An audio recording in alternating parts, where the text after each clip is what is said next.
welcome to FIA Pure Motorsport. In this week's episode, there's awesome autocross action. We learn what downhill mountain biking and rally driving have in common, and we present the next European Karting Champions. And, as always, there's lots more from the FIA world of motorsport.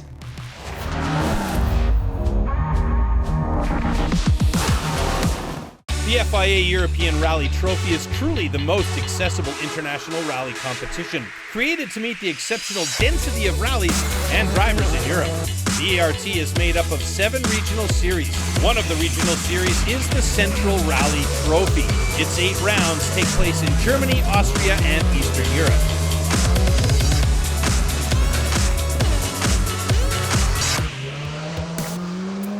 Welcome to Rzeszów, a town in the southeast of Poland and one of the stops of the CRT.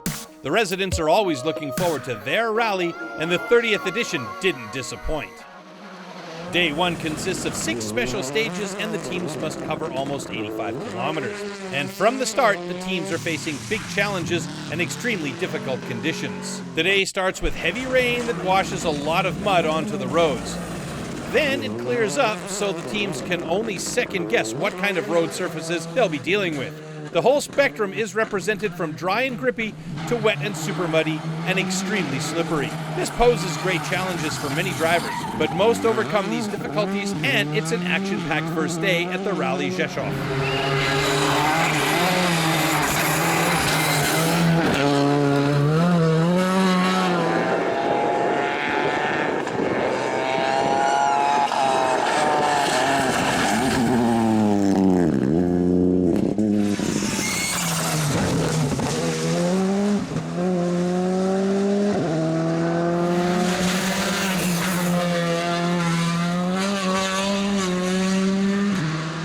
Wojciech Ciuchala and Sebastian Rozwadowski have a good first day, steering their Skoda Fabia Rally 2 Evo to the 3rd best time.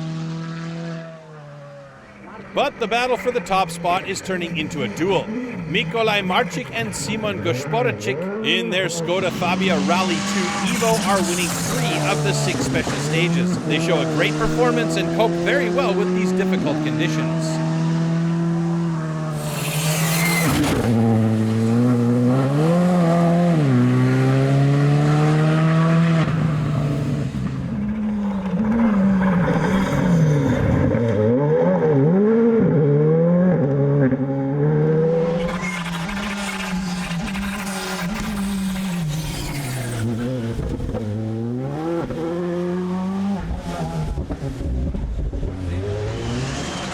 Erik, Cais and Jędrzejczyk with the Ford Fiesta Rally 2 set the best time in the other 3 special stages. The 22-year-old Czech shows a European level in these difficult conditions.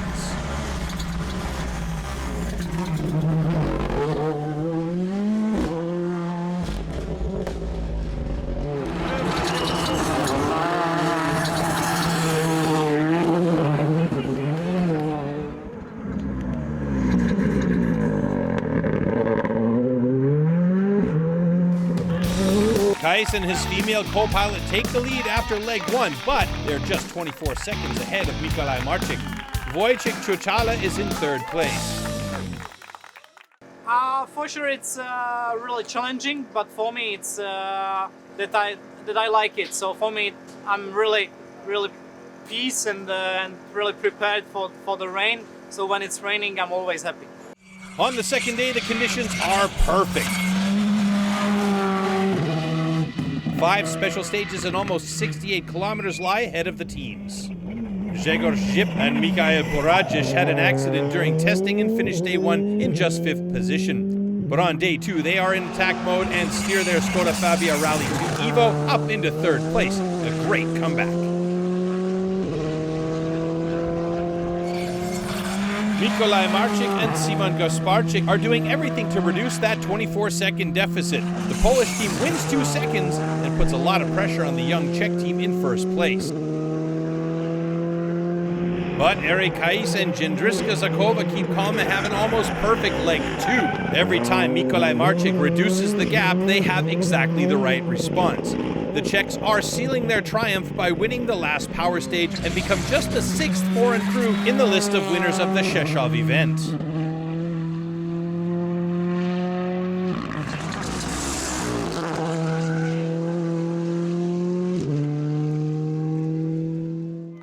After 152 kilometers, Cais wins his first Central European rally with just a 16-second gap ahead of Mikołaj Marcik. Grzegorz Zib takes a very good third place, a good day for the Czech driver. Tough, not easy and long one, but really enjoyed the day and we are winners. So I think yesterday, the last stage where we beat all the guys by 18 seconds, that's I think where we made the race.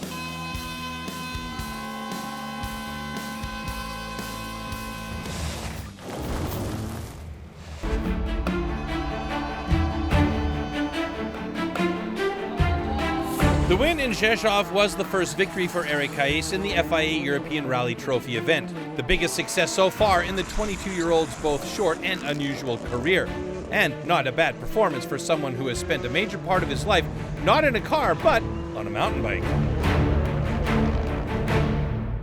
Actually, I was a mountain biker, the pro mountain biker. Erik has been racing down mountains since he was 7. In 2015, he started his international career. In 2016, he's finally old enough to take part in World Cup races in downhill mountain biking. In 2017, he had a bad crash during practice.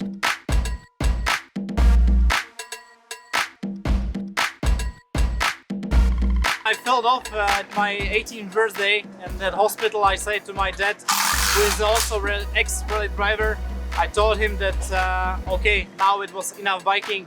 Please give me a chance to drive a rally car. No sooner had he left the hospital than he starts his career in rallying, and without any motorsport experience. He'd never raced in a kart or in a cross-car buggy. He joined his first local rallies in 2018 in his home country, the Czech Republic. He learns quickly and improves steadily, with of course thanks to the support of his parents. And he shows great potential. Erik obviously got his talent from his father and got the rest from mountain biking. I think from mountain biking I take a lot of feeling about the car, because on the mountain biking you need to feel the bike with your whole body.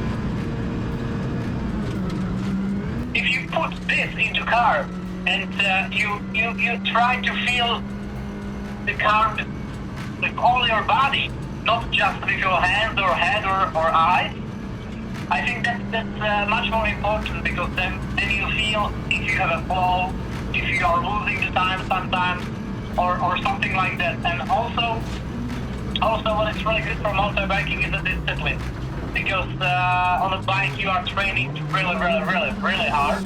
He tries to compensate for his lack of experience with knowledge. He picks the brains of his father, other successful drivers, his mechanics, and the owner of the team, talking about lines and driving styles. He soaks up their knowledge like a sponge, and he enjoys every second of it. Happy that I'm driving the rally car.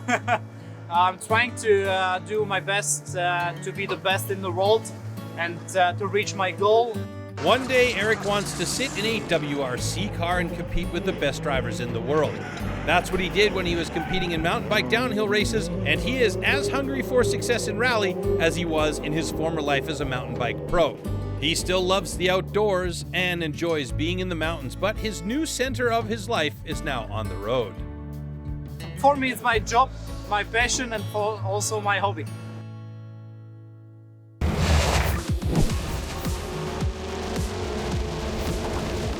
The final for the FIA Karting European Championship for gearbox racers comes from Adria in Italy, the scene of last year's season opener, and in the intense Venetian heat, nobody will be able to take things easy in this bubbling cauldron of a race weekend.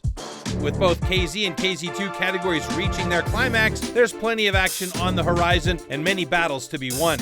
In KZ2, Senna van Waalstein hopes to claim his first European title. The lead of the Dutch driver is just 5 points over Italian Giacomo Polini. Lorenz van Hoppen only has an outsider's chance of winning the European title. Giuseppe Palomba leads Danilo Albanese into turn 1 as the Italian pair renew their rivalry. Senna van Waalstein makes a smooth getaway ahead of Giacomo Polini and Paavo Tontieri, with the Dutchman looking good for the title. But there is mayhem behind as a couple of touches turns into a pileup. Numerous drivers are eliminated on the spot. Up front, the two Italian drivers battle for top spot. Polini is sitting in third place, Van Waalstein in fifth. On lap 2, Palomba defends with pure conviction, almost crashing in an effort to stay in front. And as the dueling leaders go into turn 6, they actually do crash into each other. Polini takes the lead, and suddenly Van Waalstein's dreams of the title again take a huge hammer blow. Van Waalstein with the yellow helmet is in third position. Between him and Polini is the Finn Paavo Tonteri with the yellow-green helmet. If the Italian wins the race, Senna Van Waalstein must overtake Tonteri to score enough points to maintain his lead in the European Championship. Then Hubert Petit and Arthur Carbonell are catching Van Waalstein, and they almost manage to slide past their teammate. With only a couple of laps to go, Van Waalstein catches Tonteri. Catching is one thing, passing is quite another. On the final lap, he knows he has one last chance of a dive up the inside in a huge gamble. He takes his chance and just hits the brake paddle a bit too late as he and Tonteri drift wide. Petit and Travesanuto sail by to secure their second and third place finish. Game over for Van Waalstein. Giacomo Polini becomes the 6th Italian to win the KZ2 European Championship. Third in the KZ2 Super Cup last year, second in the European Championship 3 years ago, but now, at last, he is the winner, and a very popular one too, as his rivals queue up to congratulate him, including Van Waalstein, a very worthy adversary. Polini wins the title with a 9-point lead. Van Waalstein must accept second place, and fellow Dutchman Van Hoppen finishes in third.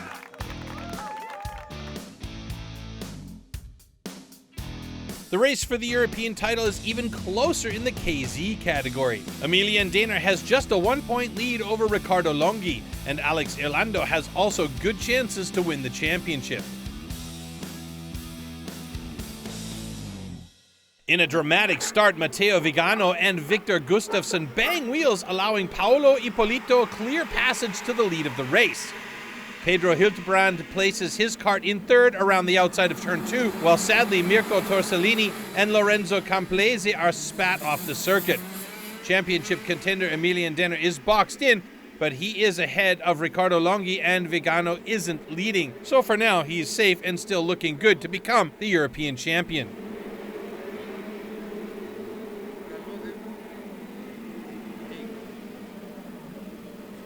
Dehner, number 1, and Longhi, number 4, are now together battling for the title, hoping their rivals wouldn't outscore them and keeping their duel clean, fair, but firm. Suddenly, Emilian Dehner is out after an incident on the track, and his title hopes are shattered. It's all too much for the popular Frenchman. Then, dramatically, Stan Pex goes for Hildebrand, and it fails. He too is out of the race and out of the championship. Dehner and Pex's demise put Longhi back in the lead, and all he has to do to become champion is finish the race. Paolo Ippolito wins, Pedro Hildebrand comes in second, and Victor Gustafsson completes the podium. But the happiest man crosses the line in 6th place.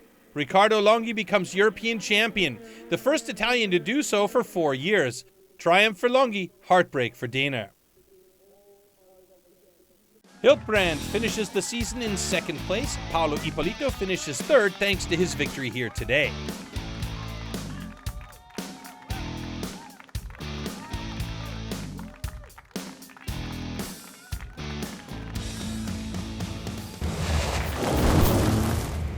The Lahti Historic Rally in Finland is the only gravel rally on this year's schedule of the 2021 European Historic Rally Championship and invokes the spirit of the legendary Thousand Lakes Rally. Ernie and Karen Graham enjoyed the 12 typical Finnish special stages. In their Ford Escort RS 1800, they finished the Lahti Historic Rally 8th overall and at the head of the Category 2 for cars built between 1968 and 1974. The Audi Quattro A2 of Ville Silvesti and Risto Pitalainen won the 2021 Lahti Historic Rally. The Finns ending the day by 53.8 seconds ahead of the Audi of Kari Kivinen and Hannu Kempinen. The mini crew of Krzysztof Holovchik and Lukas Korzeja claimed an incredible victory on the Hungarian Baja when the result was decided on a tiebreaker. Remarkably, after 454 kilometers of competitive action over 7 selective sections, the Poles and the Toyota duo of Yazid Al-Raji and Michael Orr finished the event with the same total time of 4 hours, 56 minutes, 28 seconds. According to the regulations, in the event of a dead heat, the competitor who sets the best time on the first selective section that is not a qualifying stage is proclaimed the winner, handing the victory to Holovchik and Kuzeya after one of the closest battles in cross-country history. World Cup leaders Yasir Saidan and Alex Kurzmich finished third in another mini John Cooper Works rally.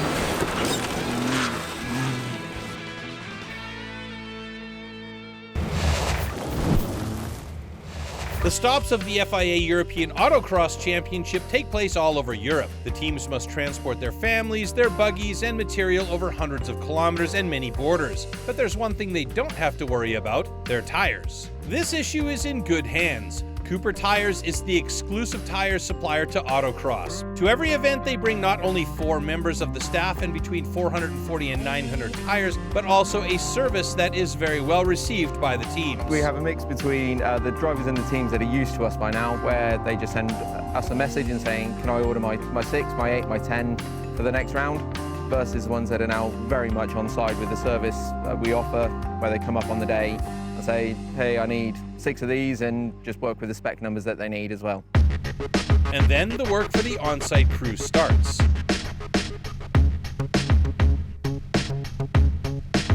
The drivers and the teams bring either unmounted rims or a previously registered and used tyre to us. Our service crew will take the valve and remove any inflated air if it's still under pressure. Take the tyre and the rim off, have a visual inspection and check the inside. If it's to be refitted, we'll do that included in the cost that we put onto the tyre. And if it's a brand new tyre replacement, we'll give the alloys or the wheels a clean, just to make sure there's no foreign objects inside, to help prevent any damage to the inside of the tyre. And then mount the tyre with a tyre soap using the machinery that we have on site, and then inflate to approximately 2 to 3 bar. We use dry air to physically do what it sounds like, take all the moisture out of the air. So when it's under pressure and heating up, the air doesn't expand as much. So it keeps the pressures more consistent across the course of the event, and it can be easier to repressurize and reset the pressures after each round. But Cooper Tires also plays a key role in improving technical and sporting equity in the championship. There's a barcode on the sidewall and an RFID chip vulcanized inside the tire to allow the FIA to monitor tire usage. There's a specific tire allocation per weekend. The drivers must register the tires they want to use. The FIA scrutineers check whether the tires are permissible. Before the buggies are allowed on the race course, they check if the tires are registered to this driver and for this weekend. And after the weekend, tires that will no longer be used are traveling with the Cooper Tires crew back to the UK. We will offer and have offered a free recycling service to make sure that we can work as sustainably as possible, and we'll take those back to the UK and recycle back at our factory as well. But the used tyres, the teams can take off and use in other championships, other areas, free practice and warm up as well. Because the next race weekend, they'll be supplied with brand new tires again. The fourth stop of the FIA European Autocross Championships takes place in Magnum Cross Arena in Perov, Czech Republic. Perov is in the east of the Czech Republic, about 90 kilometers from Brno. The course is 1,000 meters long and has a height difference of 40 meters with one big jump shortly after the start. It's the second stop for the FIA Cross Car Academy Trophy, created for young drivers between the ages of 13 and 16 who aspire to make their debut on the international off-road scene. The equipment is identical for the 12 drivers from different countries in Europe. In the final, championship leader Gil Membrado, number 546, has to start from the second row. Great start from Membrado, overtaking Nordstrand and taking third place. Up front, Eitan Pepuyol has the lead. Membrado is already attacking Stanislav Brusek in second place, but the Czech defends his position for now.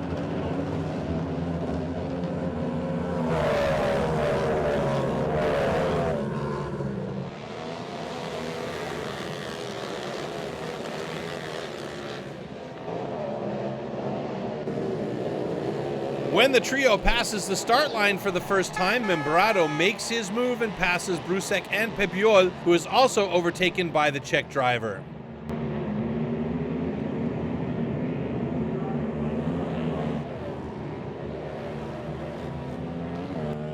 Membrado with a big lead, and in the last lap, Pepiol passes Brusek on the inside and regains second place.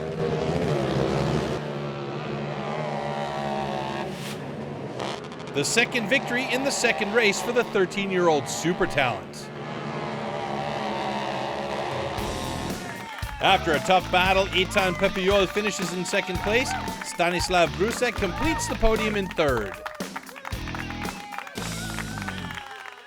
For the cross-car event, 5-time World Rally Championship runner-up and current official Hyundai WRC driver Thierry Neuville comes back to his roots. The Belgian driver starts on the far right side of the first row. Next to him are Juan José Moll and David Meat, two of the favorites. Neuville, with a bad start, loses first one position and then falls back to 7th position. Moll leads the race ahead of Meat.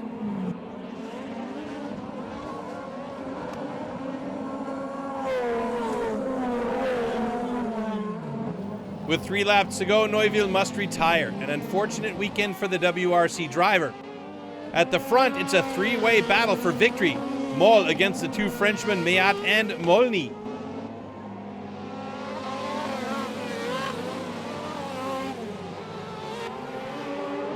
In the end, it's a lights to flag win for the Spanish driver.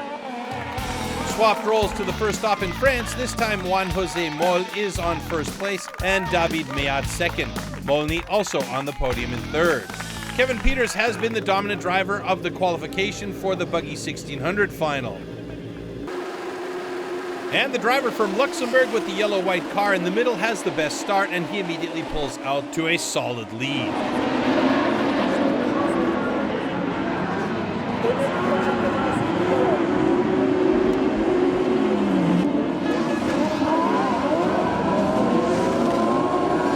Jakub Novotny, number 123, is in 4th position, but with a gutsy move, he overtakes Wibeler and Straub on the outside. The 16-year-old now sits in 2nd place, and he puts pressure on Peters. On the start-finish straight, Peters stands at an angle for a moment too long, and Novotny is next to him, having the inside into the next curve, and uses it to get to the lead, to the delight of the Czech fans.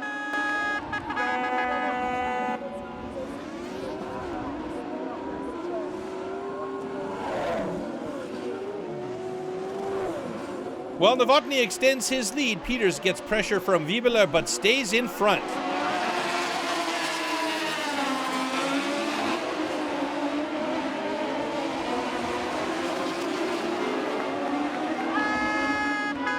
After an accident by Timo Pähler, the race is suspended before the last lap and Novotny can celebrate his win. In only his 4th Buggy 1600 race, the first victory for the young Czech. With his 2nd place finish, Kevin Peters takes over the lead in the overall standings.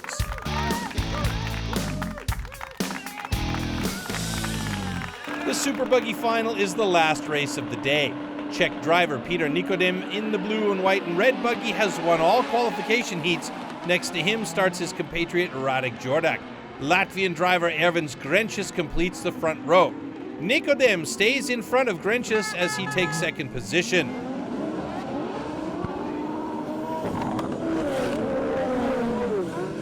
The 22-year-old Czech driver knows the track in Prerov since he was knee-high to a tire and has already extended his lead in the first lap. Then Grenčius with a mistake. 2 drivers pass him, but the Latvian fights back to take the 3rd position. While Nikodem leads by a large margin, 3 buggies are fighting for the remaining podium places. Grenčius in the orange buggy overtakes Kubicek and Tafani for 2nd place. The experienced Latvian driver with another very good performance. But Peter Nikodem is in a class of his own, winning the final by 7 seconds. Grenčius comes in 2nd. Martin Hruby fights his way to 3rd place.